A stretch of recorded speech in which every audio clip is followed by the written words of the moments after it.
Okay.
Hello, everyone, and welcome, Alix.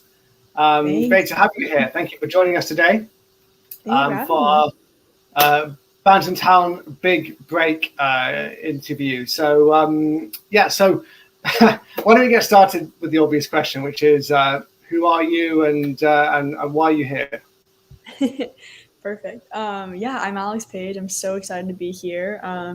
I've been a part of the Bandsintown family for a little over like a year now. It's been so fun. I've done like a couple of these live streams now, so it's just been a blast. And I'm from Orange County, California, originally, living in LA currently. I'm 20 years old.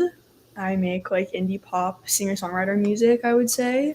I write a lot of breakup songs, and I love like 80s inspired production. So that's like how I like to describe my music. But yeah, super happy to be here. Well, I mean, we're going to get a little bit into your kind of influences and that kind of thing. But it's interesting you talk about writing a lot of breakup songs. Is that a theme that kind of came to you naturally? What was the inspiration behind that? Definitely. I think I grew up listening to a lot of Taylor Swift, and I think that just rubbed off on me, of course. And then I started writing songs for the first time when I was like 15, 16, and I think the timing of that being when you're a teenager and just having your first crushes and your first kiss and that kind of stuff kind of collided at the right time, I would say, for a lot of inspiration and stuff, and it kind of just stuck. So I found myself writing about that the most pretty naturally, but yeah. So I mean, on that note, I guess what originally got you into? I mean, was it just Taylor, or what actually got you into the writing and performing side of music?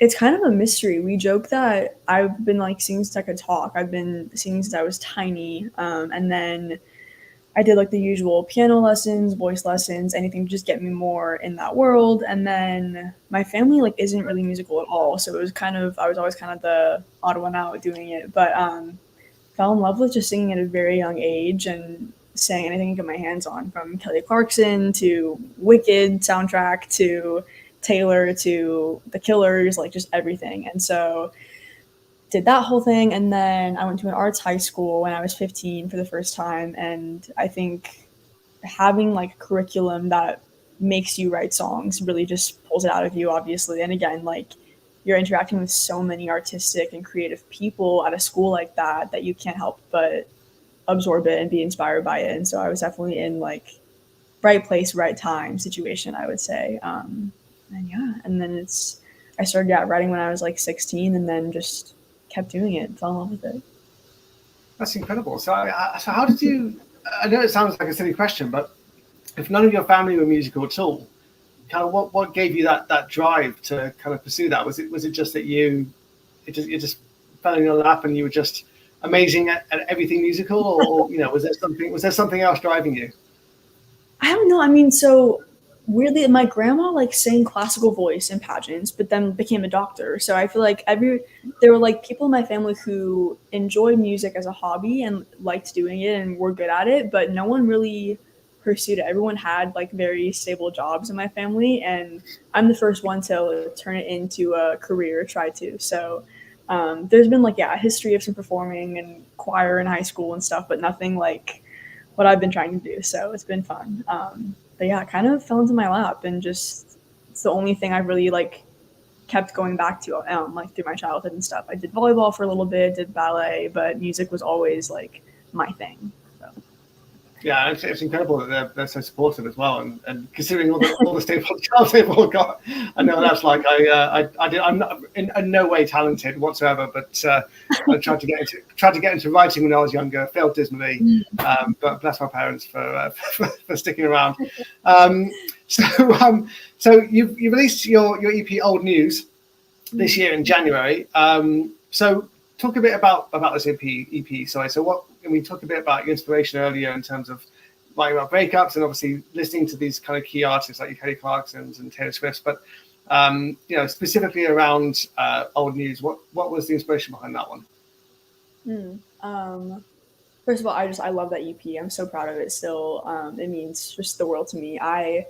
The three of the 4 songs I wrote to like mid to end of 2020, and I mean, obviously that was just a weird year for everybody on planet Earth, and I think I was graduating high school that year, and it just threw a loop in my whole vision of like my future and what college was supposed to look like and what the end of high school and prom was supposed to look like and stuff. And so I think a lot of those 3 songs in particular, I feel like really the premise is like asking for clarity from other people, I think, and like searching for that in the midst of the chaos that the world was descending into, but in the context of relationships. And I think like True and Honest, the whole question the whole time is, did you feel anything? And then I think June Gloom is more like, what are we doing? What's happening? Like, how do you feel?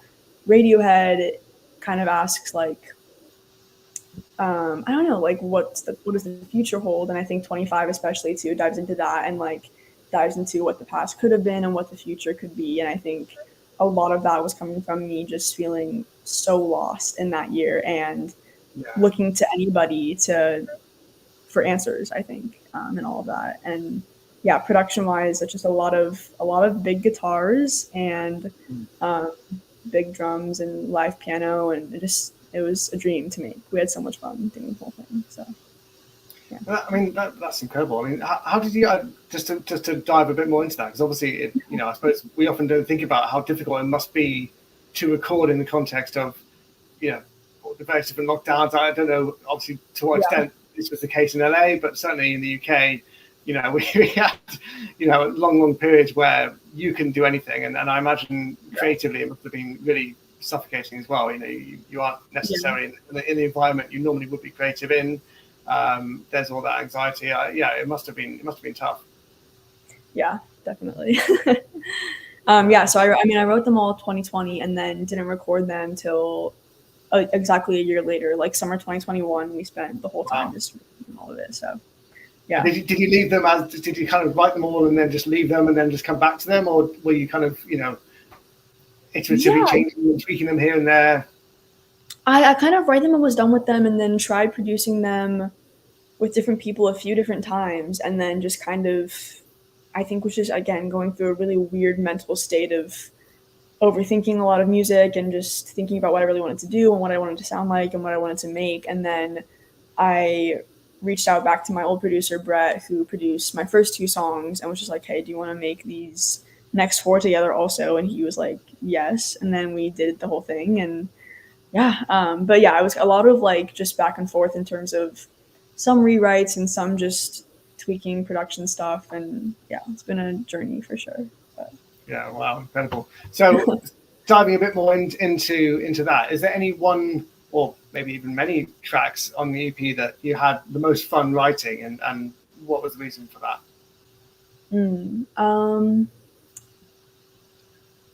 I do love 25. I feel like 25 was a learning experience for me, for sure. I think that was the first time I had started a song and then kind of forgot about it, and then left it alone for a while, and then came back to it and finished it like a few months later. And I think that was a lesson in don't rush songs for the sake of just finishing one. And I think it worked out for the best for sure. And I think for that song too, it's about like the progression of kind of finding more out about a relationship and how it ended and stuff. And then again, looks to the future. And I think if I'd finished it all when I started writing it, it wouldn't have had that other perspective to it. And I think that's what makes the song. It's like the multiple perspectives and the nuance to all of that and the breakup and stuff. Yeah, I think the bridge on that one too is the most like savage, I would say, in a song to date. So that one was fun to get out of my system for sure too. Actually, this is the bit that I find really, really exciting as well. Is talking a bit about the NFT and obviously potentially the kind of more the meaning around that as well. So I'm gonna, hopefully this works, I'm gonna actually show everybody. There it is. This is the Alix Page NFT. It's only a few seconds long. I'll play that again. But maybe Alex, can you talk a bit about the artwork behind this NFT? Obviously, this is, for those listening, this is a free NFT that is being minted by Forj in partnership with Bandsintown, and will be given for free to anybody who attends Alex's live show tomorrow. So just talk us a bit through the art, Alex, and actually a bit about the artist as well, because you mentioned earlier that the artist as well had had a connection to you. Yeah. So the photo itself was taken by Dylan Matthew. He's become a great friend of mine. He was one of the first, I feel like, big photo shoots I had in LA and stuff, and he's just a dream to work with. And that was from the same day we shot the cover art for my EP and stuff, and he's just a wonderful person. And then the design is by Natalie Minguez, who has been a dear, dear friend for a long time too. She went to high school with my older sister, and then I think we became Instagram friends when I was still in high school. And then I was figuring out cover art for my first song in 2019, and I was 17, and reached out to her and was like, hey, I love your art. Do you want to do the cover art for my first song ever? It's called Stripes, and sent her the whole spiel and stuff. And she was like, of course. And then we took the pictures in my living room, and she designed the whole thing. And yeah, it was 2019. Yeah, it's crazy. And she did Stripes and Frank, and then also helped out with the EP cover art itself, and really helped us finish it and get it over the finish line. And she went on tour with us for the Gracie Abrams tour. She's just a force, and is the loveliest person you'll ever meet. So it's been so much fun having her along for every step of the way, truly, from beginning DIY photo shoot for my first song ever when I was 17 to tour across the US. And yeah, it's been really fun, but she's the best. So how did you approach this particular artwork then with her? What was I suppose it's quite a unique kind of piece. It's mostly just inspired by the EP aesthetic itself of the postcard and the newspaper kind of old news thing. And the star has been a motif in all of my artwork too since 25 came out. And so just a lot of trial and error and fun times playing with colors and stuff, but it's always a dream working with her. She's the best.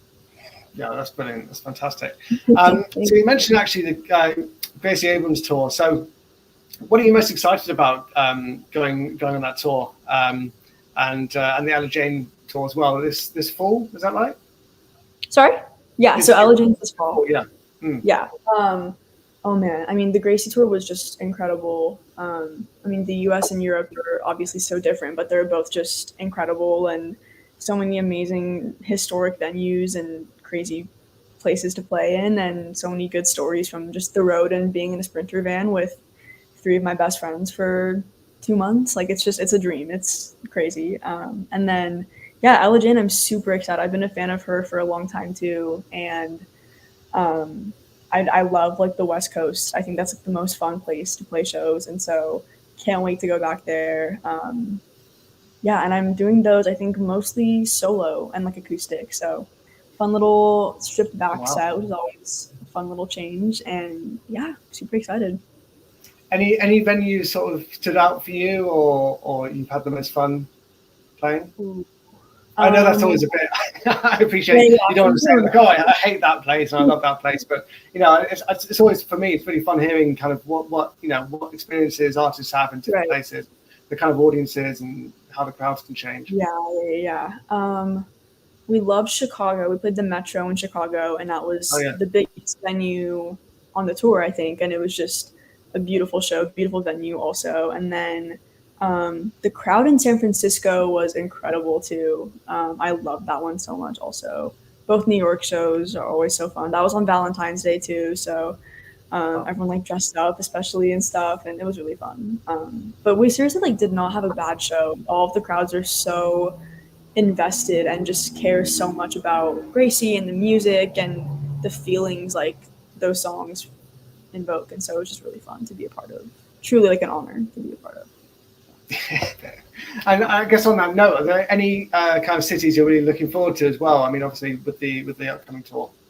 Yeah, I mean, I'm biased, but I'm playing the Troubadour in LA on my birthday, and so I'm very excited for that. Yeah.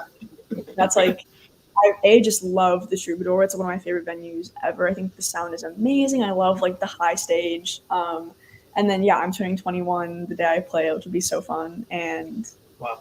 But yeah, LA. But then I can't wait to go back to Oregon too, though. I love Portland so much, so to be back there. Yeah. That's incredible. I mean, it's obviously so young and having done so many great venues. It's amazing. So, talking a bit about, obviously we covered the NFT, the artwork, but the idea of proof of attendance. So again, for those in the audience who may not have heard of the term, the type of NFT we're giving away with Alix's live show tomorrow is a proof of attendance NFT. So in other words, it's not only a collectible, a memory of the event. It's also in essence a point in time. It's proof that you were there, literally proof that you were there, cemented and validated in the blockchain in theory forever. So I guess with that in mind, as a music artist, Alix, what do you think about that technology? Do you see that being something that might help shape music for you? I definitely think so. I mean, thinking of, you brought up earlier like fan engagement, and I think that's brilliant. And I always think back to one of my like claim to fame with my friends is that I saw Phoebe Bridgers in like a 200 cap room in 2018. And so I'm thinking now, like, if I had like proof that I was there like from forever ago now, that's like such a cool thing to be a part of. And I think intrinsically with music, there's a really special sense of like belonging, I guess, when you're in like in like a fan base early on. And I think having proof of that and like a token of that captured in real time would just elevate that to 1,000, and I think make everything more special and feel so much more just make you feel closer to the artist for sure. And again, like seeing the progression of a 200 cap room, so when they finally play Red Rocks, even like that's just a crazy thing to be a part of that growth. And I think that's a really exciting thing about technology right now for sure. Yeah, absolutely. Actually, on that note, I mean, I appreciate we're looking at proof of attendance and NFTs, but is there anything else about the space that you've sort of that you've seen or you think could be big in the music scene?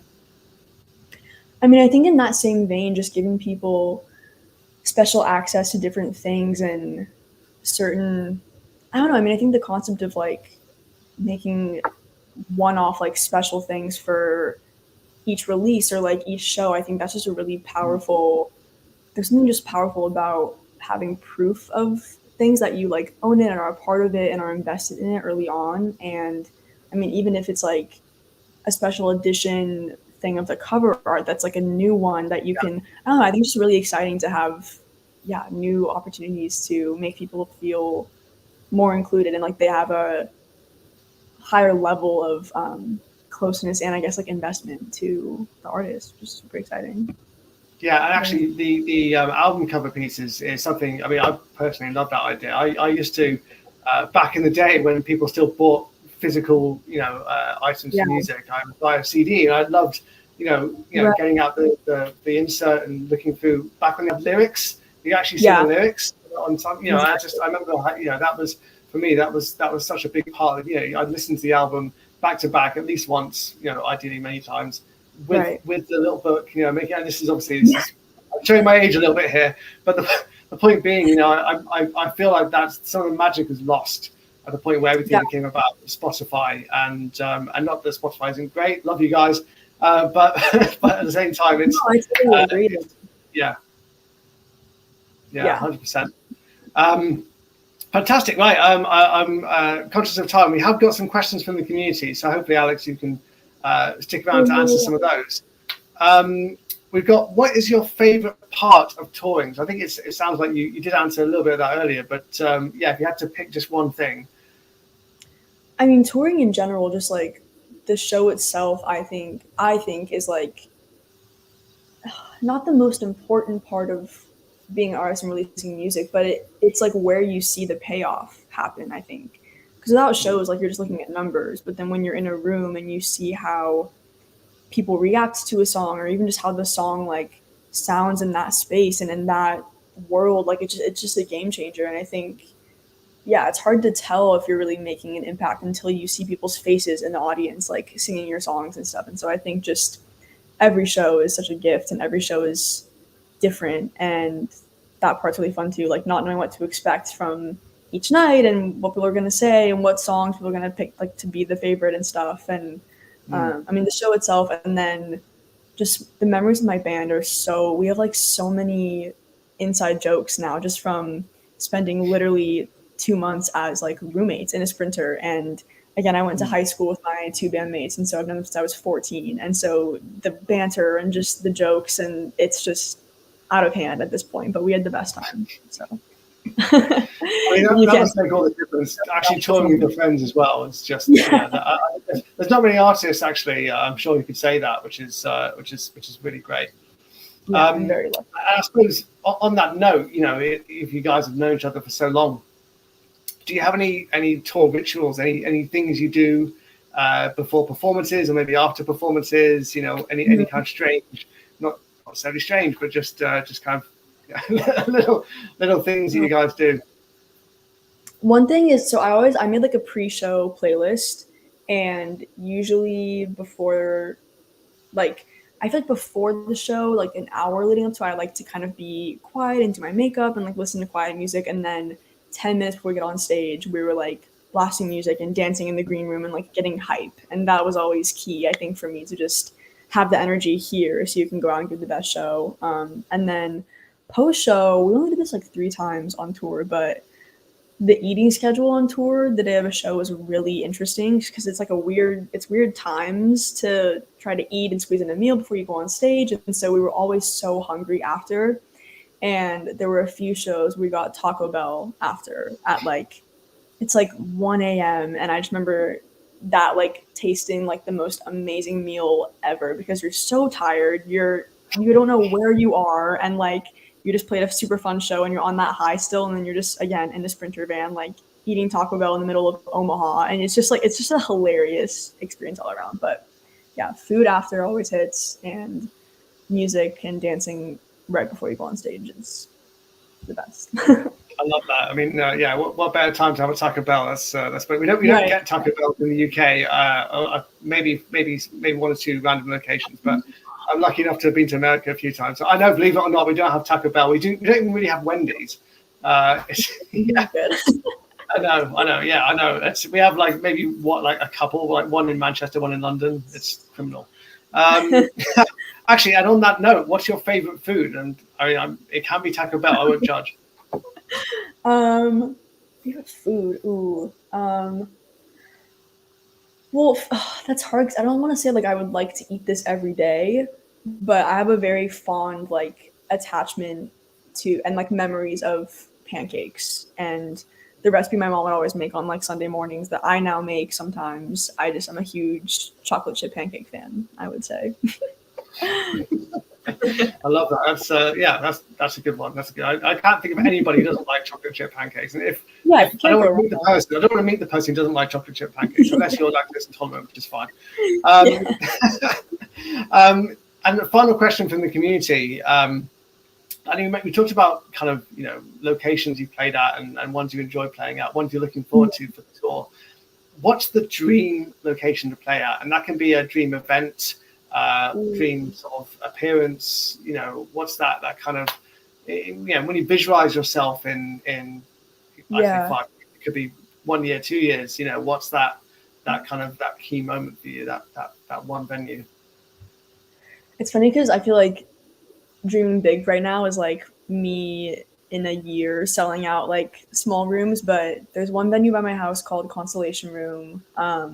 That again, like sold out headline there. Someday is the dream. Sold out headline at the Roxy. Would love. I mean, does the NPR like Tiny Desk count? Because I like live for those videos, and if I have the chance to play on Tiny Desk, I will combust. I think that's like I've grown up watching those, and I discovered like so many people through those. So I found Maggie Rogers through there. Like they have some insane artists, so love those.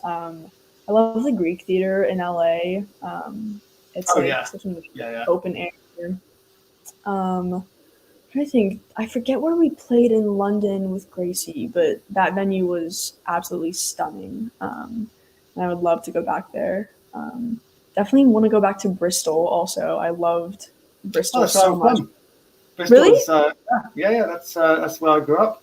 Great city. We had the best time there. It's like we stay really close to the college that's there. I forget what it's called, but it's just like the most lovely city. I just like fell in love with it for some reason, and definitely want to go back there as soon as I can because I had the best time.